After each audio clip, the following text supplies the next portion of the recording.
So let's switch over the conversation now to today, the 17th day of January 2022. Is a big day for the IEBC because this is the day that they have said they're rolling out the second phase of the ECVR, Enhanced Continuous Voter Registration Exercise, between today and the 6th of February, where they're targeting, you see that target that they wanted to hit 6 million new registered voters. It's still the same target. 6 million new registered voters. Well, they got 1 point something, 1.8. Was 1.5. 1.5. Okay. So the balance should be gotten in the next couple of weeks. The balance plus another 1.5? 6 million minus 1.5. The balance is Madam. 4.5 plus 1.5 is 6 million, Abi. You're right. Thank you. I don't know where these ones work from. Well, I mean, math and women is synonymous. Well. I think we can shut down and end the situation at Kabisa, sindio? 7:10. I mean, Your day is Sindio. made. Completely. kabisa. I've even spoken Swahili. Justus Nyang'aya is the commissioner with the Independent Electoral Boundaries Commission. He joins us in the studio. Good morning, Commissioner. Good morning, and how are you? Very well, thank you. Good to have you in the Situation Room. Welcome to the hot seat. Thank you very, very much. I feel privileged that I'm here so Like- that we can speak to Kenyans. Very good. I like your fashion. Thank you, sir. Can plug in, where you get the shirts from, for the sake of, So, is it a new 6 million target, or is it the same 6 million people target? No, we have already gotten 1.5 million in October. So right now we are targeting 4.5 million. Yeah. Yeah. No, let's just move on. 4.5 million. Yes. What is it from what you saw made you not realize even half of your initial target the first time round? Several things. And at that time, there's something that we did not know with clarity. That was apathy. Then when it happened, 3 weeks down the line, and we only got 1.5, we knew something was absolutely wrong. And it was called apathy. So it is like we are giving up on something. Young people are saying we are giving up. We don't want to get involved. We are jumping out. This thing about voting right that many countries fought for and many people died for it, we all of a sudden said, that's yours. And it was a statement that we needed to stop and listen to these young people. What are they saying? What is it that we need to get from their own language of this apathy, of this giving up, of this saying, we are not with you in this big national event that is changing leadership, changing the world, changing how people think. That for us was a big aha moment. Commissioner, how did you determine that it was apathy? You know, when you take this thing out, the voter registration, and you think that people will be coming in, a lot of people will be coming to take part in registration so that they get ready to vote for their preferred candidate. And not even half turns up to take votes. I mean, you listen, and what you hear around is that people are not coming. We take the kids to the grassroots, almost to the doors.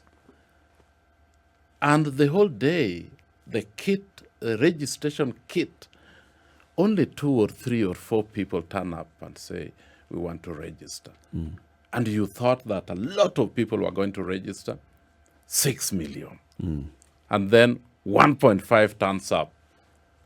Obviously, something was definitely not right.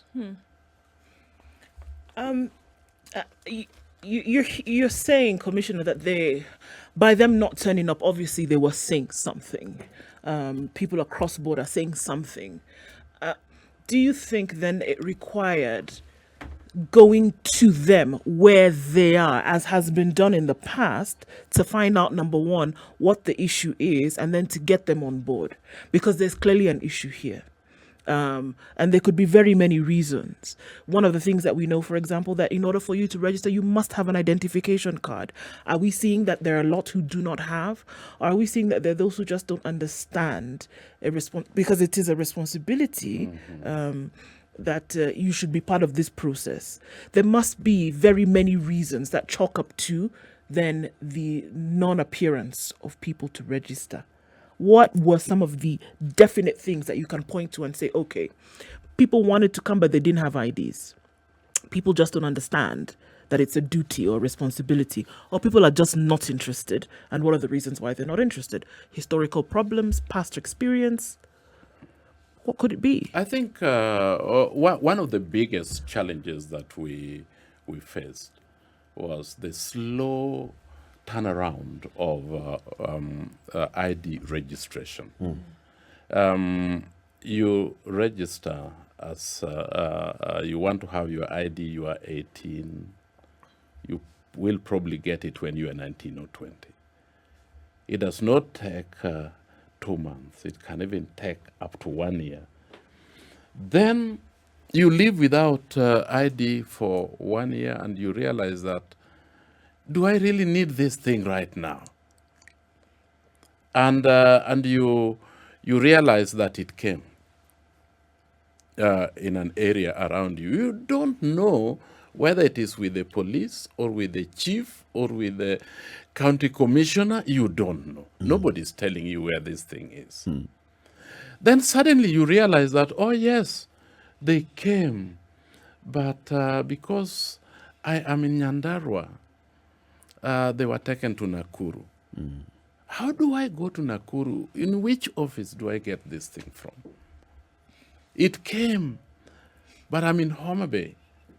This thing went to Siaya. I've never been to Siaya. Where do I get this thing from? So the production of ID and the turnaround, which can actually be, by the way,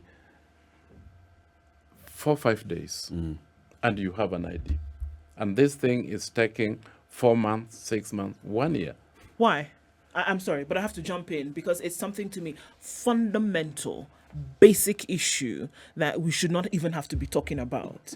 Why is it taking so long? And you may say that it may not be under your purview as the IEBC, but then is there coordination between bodies, between different institutions that require each other in order to work? So IEBC wants to register Kenyans to vote. Kenyans do not have ID. The registry that is supposed to be doing this is also here working on its own. What kind of coordination then is happening between these two bodies to say, come on, folks, let's get these things moving?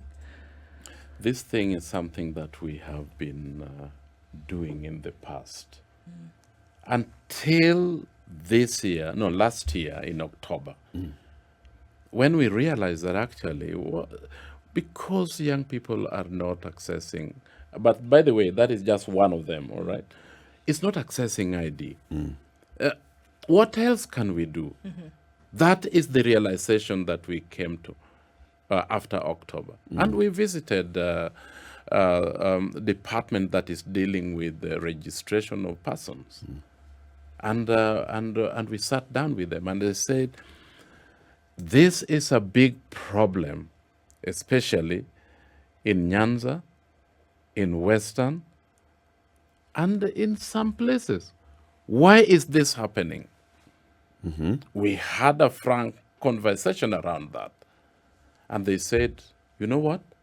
We are going to look at this and we are going to do something about this. And The day that we spoke with the leadership of this department, they said, okay, over the weekend, we are going to even, for a start, we are going to have people working full-time on Saturday and Sunday, and Monday, you will see the results. And about 5,000 IDs were rolled out from Nairobi into parts of Nyanza. So what was it that they were saying? What was their problem? Because people have come and applied for the IDs. Was their problem systemic, that they were having challenges processing the IDs? Was it logistics, that they were having problems transporting the IDs from Nairobi to Mashinani? Was it communication, that the chief has received this and he doesn't have any clue who should be picking this ID? What was the challenge? The process was slow, and people didn't talk about why it was slow, and you could not get it out from people. Why was it just in Certain Nyanza and other parts? Was there a structural barrier, difficulty that was historic around this? So these are some of the things that we wanted to deal with. But since it was now being open, you said, okay, let's get this thing ready and let's go out there. That was one of the biggest problems that we had. And now it is being addressed. And I'm very happy that the various stakeholders are working together with us to sort out this, because it was extremely frustrating. The other thing is some of the young women that were married before they had their IDs, it was very difficult for them to get their IDs where they were married. In fact, the chief and the system were telling them to go back to where they were born. And, you are spending about 100 going and 100 coming back to get an ID that you have lived without. You So the are asking requirement your is questions. you need to go where you were born You need to go where to you are register born. for this ID. Yes. Is that a policy requirement? This is what people were being told. The ID you can get anywhere. People come to Nairobi where they were not born and get IDs. How about a rural area where you are married and you are told to go back? Some of these things, especially, when the authority tells you that go back to where you were born and talk to your local chief. local chief and assistant chief, you don't question things. But Commissioner, when some of our callers or some of our listeners called in around the time when the registration was going on, this very thing that we're discussing is what some of them told us they had encountered. They thought it was a straightforward thing. You produce your ID and the process continues. The issue of going back to see your chief, getting a letter from God knows who, arose. And we were truly puzzled. Saying, what? But all you require is your ID. These new requirements that are coming up, where are they coming up from? Now, did you, in your quest to find out why this voter apathy was there, did you come across something similar? Yes, we did come across something similar, but Muga, I think you are describing a different thing. What we are saying is that people were finding it difficult to get IDs. But I think you are saying that some people already had their IDs, but coming to us, is that what you are saying? That is what I'm saying. I've actually moved from the issue of the ID and I've gone in to voter registration because the discussion is about voter registration. So at the end of the day, when somebody has an ID and they encounter this, people talk. Now, this is where the problem begins. Other people will be thoroughly discussed and said, what happened?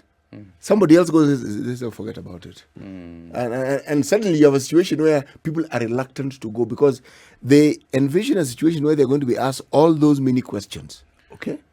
Now, couple that with what you talked about, getting just your ID. 3 months lapse. 6 months, you forget about it. Absolutely. And Commissioner, this is what CT is describing is not an imaginary situation. I mean, we've had people who've called us as we've had this conversation previously, and so I think it's good that you're here because then you can tell us what can be done about it. Because the truth of the matter is that apathy can result from so many different things. Absolutely. If somebody hears a conversation from somebody else who says, "I've been told to go across the country to export," and they've said, "You know what? I also might be in the same situation. I'm sorry, but I'm not going to do it. I don't have to vote this year. It's all right. I can leave it." And here we are encouraging people to come out and fill out your civic duty and vote. Whereas the process that should be made conducive in order for me to do that is really, really sticky. I'm not going to make that decision. In terms of accessing our own registration areas, as far as we are concerned, we had trained our people. When people come to register, there are only two things that they need from you. Either a passport or an ID. That is really what is required. And if somebody walked into a registration center and they were asked to go back because they have an ID and they have not been registered, we would like to know. And we would like to know particularly which center is this? Because we didn't have so many people. Why will people be turned back? I think the issue mainly was and those who sought to transfer Change their center. their centers. So somebody say has moved now from Coast to Nyanza. In fact, one of them called us and told us he had moved from Mombasa to Kisumu, and he wanted now to go and transfer his voting polling center to Kisumu. They're told you must come up with a letter from your new chief. You must also come with any bill to proof of residence that you've been a resident here for 6 months at least before we can even start having a conversation with you. Yeah. And then somebody else called us from Nairobi and told us the same thing. And the IEBC clerk was here. The chief's office is next door. Went to the chief's office, and the chief had no clue about such kind of requirement. So the chief told him, "What kind of letter am I supposed to write for you? I have no idea what you are talking about." So there was lack of awareness among even the administration officers on what they needed to do. And then there's this whole thing of I've got to prove that I'm a resident here for the last 6 months. Yes, you are right. Actually, that was a confusion. That was a confusion because the law says that when you want to transfer your voter from one area to another, there is some sort of proof that you are a resident and you have been a resident there for 6 months. The law did not say that go to the chief or go to the police. Any proof, any. We didn't even say that take a utility bill. But I think this was imagination that took the better of a lot of people and just say that for us to prove we need to go to the chief. No, it doesn't. You can even tell your mother-in-law to prove that actually you are in Nairobi now. The job that you are doing in Nairobi is no more, and you have come back home, and you are married in this home. That's final. Okay.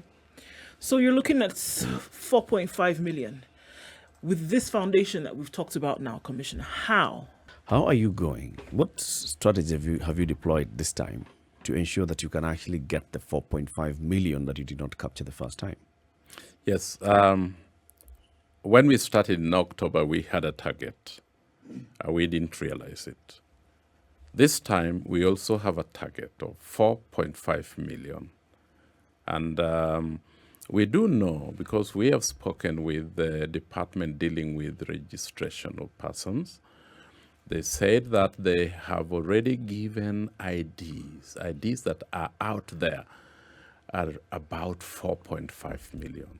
So people have those IDs.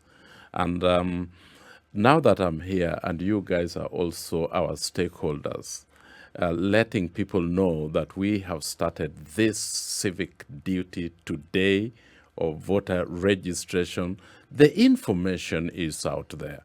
And we are also working with a number of stakeholders, the political liaison group, the Ministry of Interior, political parties. I think if people didn't know that this particular exercise was going on then, I think they do know now in a big way. What have you done? And that's we different in terms of communication? Because like you're saying, the first time you even heard it from my callers who were calling in and saying, we were not aware that this exercise is taking place. Is there better enhanced communication taking place now? I think there is better communication that we are currently actually putting in place. We have been talking about it in the last 1 week. We are going to enhance that communication and ask people to come out and register. But also, there are a number of people that we have actually recruited in the wards, every ward, and we have 1,450 wards all over the country. We have people that we have employed to just go out and tell people and mobilize them that this exercise is going on. So it's a big campaign that is not being taken just by IEBC, but our stakeholders, lots of stakeholders are out there telling people that this is happening.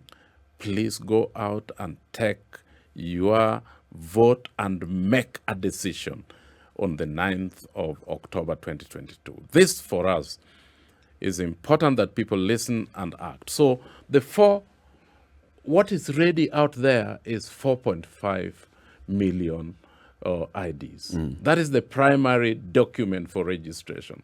So the only thing that, therefore, we are expecting people to do is to walk into our registration centers that we have even moved closer to people at the ward level. But we have also decided that we are giving additional kits to colleges, to universities, to schools, so that those that are already in school and may not necessarily come out and register, we are going to their institutions. So that, for us, is making it easier for people to interact with this exercise. Are you using digital platforms Yes. to engage? Like you're saying, it's the youth, it's people who are 18, let's say, to 2021. They are very active on digital platforms. Are you using digital platforms to reach to them? Yes, we are doing. Our digital department is reaching many people through Twitter, through Facebook, through all manner of How are they media. doing this, Commissioner? If I look at your Twitter handle, the IEBC Twitter handle, yes, it's regularly updated with information about what the IEBC is doing and saying we are going to have the ECVR2 kicking off on a certain date. But if you look at the number of people that you reach on this platform, I mean, IEBC is not one of those that an 18-year-old will want to follow so they can be getting updates from IEBC. How do you reach those that are not following IEBC? Is there any advertisement that's taking place on digital platforms, on other online platforms? Yes, there are, and it's been on my phone, and we share them. So there's so much information that is going out there, and people do understand. Last night, one of my relatives said that they have a son that has not registered, and she said, "Can I talk with him?" And I did, and I said, do you know that there is voter registration? And he said, yes, I know that there is voter registration, and it's starting tomorrow. And I said, will you go? I said, I had not thought about it, but I think I will go. And I said, you better go. Already he knew. I think the move. But you understand the, Yes. the aspect of communication and advertising, Yes. Commissioner. People know there's a detergent, Yes. but you've got to tell them why they need to go and buy your detergent. Now, people know, yes, that there's IEBC, there's an election coming up this year, that people are going to register as voters. But like you said, to address the apathy, to convince these young people why they need to do it, is that really happening? Honestly speaking. It is happening with our own teams in the wards. Whether they are getting convinced or not, that I don't know. But they are being told that this is a moment for you as a young person to ensure that you use your vote to make a decision. This is a powerful tool. It places you in a place of power. And everybody likes power, likes control. And if people are talking about choosing their leaders, that they have power and they have it in their hands, I don't know what else we need to say, but I think we need to say a little more than that. Indeed. Can I give an example of something that really struck me that was done? And then maybe we can draw from that. Because I hear now, if we're saying that, it came from IEBC yourselves, saying that young people would be the target of this drive because this population would make up a great percentage of the voting population. Absolutely. Right? So obviously, this is a group of people that is consuming information in a different manner from everybody else and in a different time. And I look at a woman in the US called Stacey Abrams, and through her network, she was able to have her, not a body, she as an individual, 800,000 people registered to vote in the last election. And she kind of made sure that they actually did. But what did she do? She started to tell stories to people about how their lives could either get worse or better if they did not make the decision to vote. Absolutely. So what she did was make the experience personal. And I think that may be what is lacking. That right now, IEBC is saying, come out and register and vote, and that's just about the size of it. And perhaps it needs to get a little bit more granular, because the reasons why people are voting to them make sense. But there's nobody who's coming to give them the reasons as to why. It's a lot of work. It's a lot of time. It's a lot of resources. But then 4.5 million is a lot of numbers that could make a difference when you look at the national voting tally. Plus, remember, the messaging that you are sending is competing with very many other messages that young people receive. Absolutely. We are in the information age. So they are spoiled for choice. This voter thing seems a bit difficult. What other options do I have? So the question I would ask is, yes, you are messaging, and you said you're not... well, one doesn't know the result, but we will.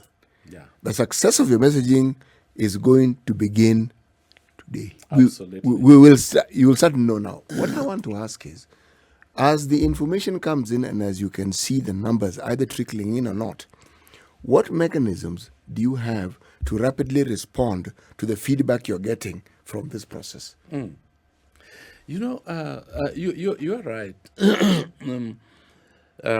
People listen to messages, and they want to be convinced that this action that I'm just about to take is going to be of value to me. It's a personal thing. It is. I remember a good part of my life I've been doing advocacy around rights-based advocacy. And the rights-based advocacy is looking at this particular action that I am just about to do or take. How is this adding value to me as a person? As if you look at the human rights or even the housing rights, My house is just about to be crushed by government or by some rich person. My house. Everything will go, including the toys of my children and pencil with a little rubber there that you really loved. You want to fight to stop this so that this does not happen to you. Now, this becomes very personal, and this is what we are trying to do with voting. If you don't vote, you are bringing in somebody that is not going to be accountable to the promises that they had made to you to turn your life around. And this is what we are discussing at IEBC. And this is what we are discussing with people that are developing messaging for young people. We know that we are dealing with a group of people that their attention is really quite taken by so many things. Yeah. So we also have to have a way to reach them, and we are doing that. I put it to you, Commissioner. You've been in the civil society space for a while. That the IEBC is so used to getting support from other quarters, especially the civil society, when it comes to mobilization of voters, of civic awareness and civic education, that it assumed that happens automatically as it focuses on just having its officers on the ground to register voters. And this is why I'm putting it that way. It's because even as we continue talking, we've been engaging people on social media and on this radio station. We ask them, are you aware that there is a voter registration that's ongoing throughout? And then there's an enhanced voter registration that is going to happen for a month. Many are not aware. Yes. Even you talk to very many youthful people and they'll tell you they're just not aware, they're not engaged. And IEBC is rolling this out. It's saying, yes, we know that digital works and all this and the other, but we have not heard IEBC, for example, saying we have engaged such and such community influencers who reach out to the youth, who are active on digital platforms. We have engaged such and such influencers at community level who interact with the youth on a regular basis, on a daily basis, that will show them it's cool to vote. Because that's the whole point. Absolutely. It's cool to vote. We're not hearing any of this messaging. Take back to what happened in 2007 with the Vijana Tugutuke campaign that brought in musicians and artists, and they were going around the country and they were creating that whole message of it's cool to vote and it's our time to register as voters. It created some sort of awareness among the youth. This time, we don't hear any of that, Commissioner. So even as much as you say, yes, there's awareness, there's information out there that we are posting, we are meeting, we are doing this and the other, your target audience has not heard you. And I do not believe, I'm not sure whether you have any figures that you can show us today that shows, these are the kind of youth that we have reached out to. These are the kind of impressions we've received on social media when you've posted about the voter registration, and this is the targeted market that we have reached out to. We will not get any of that information from IEBC. So surely, are you going really to hit 4.5 million?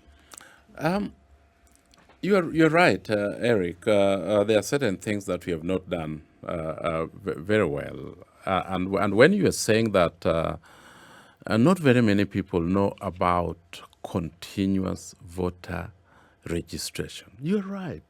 We are also aware, and we were shocked that between 2018 and 2021, we had only registered 130,000 voters through the continuous voter registration. And so that's why we decided that, can we come up with something that is grander, something that is more elaborate, something that takes registration to almost to the doorsteps of people. And that is when we raked in 1.5 million from 200,000 You are right about that, and I think we need to do a little more. But remember, we have 1,450 words, and we think that people live in those places. And so therefore we have employed 3 people, nothing is two people per word, as educators and mobilizers. When you multiply that with 1,540, is a big number. And we think, but maybe that's not what's happening. We think that these people are going out there and educating, or even if it is not educating, but is providing information about enhanced voter registration. I have to ask this question. What Yeah. criteria did you use for choosing these individuals? First, they have to have reached a certain level of education, and usually we take people that have done up to university education. And we pick them and we train them on our messaging, information, and how to communicate that. Okay. Yeah. You've been in civil society. Have you also, in your curriculum and training, trained them how to work with existing community organizations and groups? Yes, that we do. That we do, because they live in that community, and we say, when you go to your community, this is how you need to work with them. And we don't bring people from outside again. We just bring people that are living or were born or members of those communities. Who are part and parcel of that particular community. Yes. Now, the reason why I asked the question, if a community does not feel or does not believe that their participation has been considered, our people are polite. Yes. They will come for your meeting, they will listen to you, and then they'll go about their business. But they will not do anything that you may have thought that they would do. So now, the question of feedback, even as they communicate these messages, what mechanism do you have in place to determine the feedback as to the acceptance of this particular message? Because the acceptance is a step from which now you can actually actualize what it is that you want to see done. Absolutely. I mean, the methodology for teaching, and especially adult learning methodology, is very effective because adults only learn, get what they can use. And so the methodology that we are giving them is varied and tested. They say that the eating of, how does it go? The pudding and the eating. The proof of the pudding. The proof of the Pudding pudding is is in the eating. eating. Yes. Yes. We can only know that when they come to register. The feedback can also be very deceptive because, as you say, people are polite. So they tell you, what they think you want to hear. Yes, now we have listened, we are going to do this.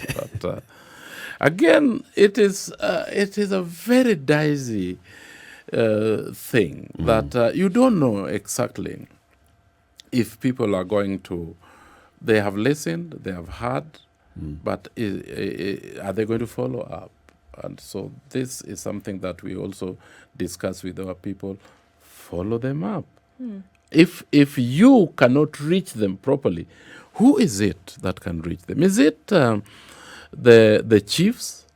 And by the way, the chiefs and assistant chiefs, I think one time, last 2 years, when I was doing some research, these are the people that are trusted more than the politicians.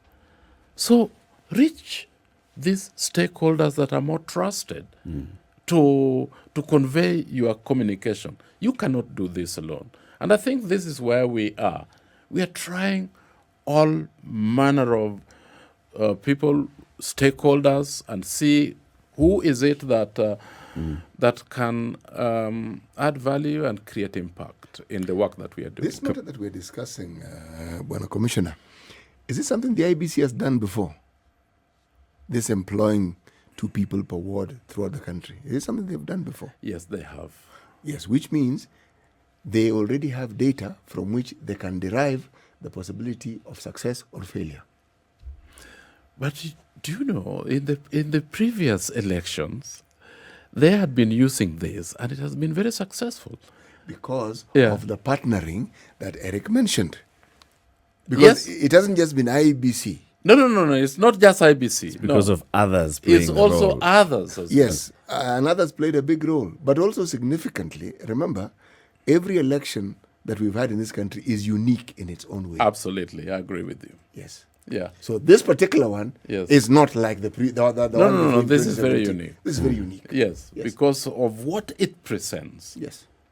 I want to ask a question here, Commissioner. With the timelines that we have, there's a time when you will stop all voter registration ahead of the election. And then you'll open the register now for inspection. And people can check whether they are on the register, whether their details have been captured correctly. Right? But right now, somebody who is already a registered voter, somebody who participated in the last election, but they just want to reconfirm that they are still in the register, how do they do that? Because we have 1.5 million that we are putting in the register, and there was another 200,000 that I told you that we raked in during the continuous voter registration. And hopefully this 4.5 million, if it comes in, it will require that the register and the data is inspected to see that we have not double registered people. So we remove that. And then we are also working together with those who are registering deaths and births. And that also needs to be removed, especially when we bring a reputable organization that provides auditing to edit the register. After that, we are going to develop an SMS, and you can check that your details, that you are registered. But if you want to check about your details and change of name, you go personally and check. And you say, this one, my finger. You go You physically. go physically Yes, to the but the- IEBC office. Yes, to our offices in the constituency. Okay.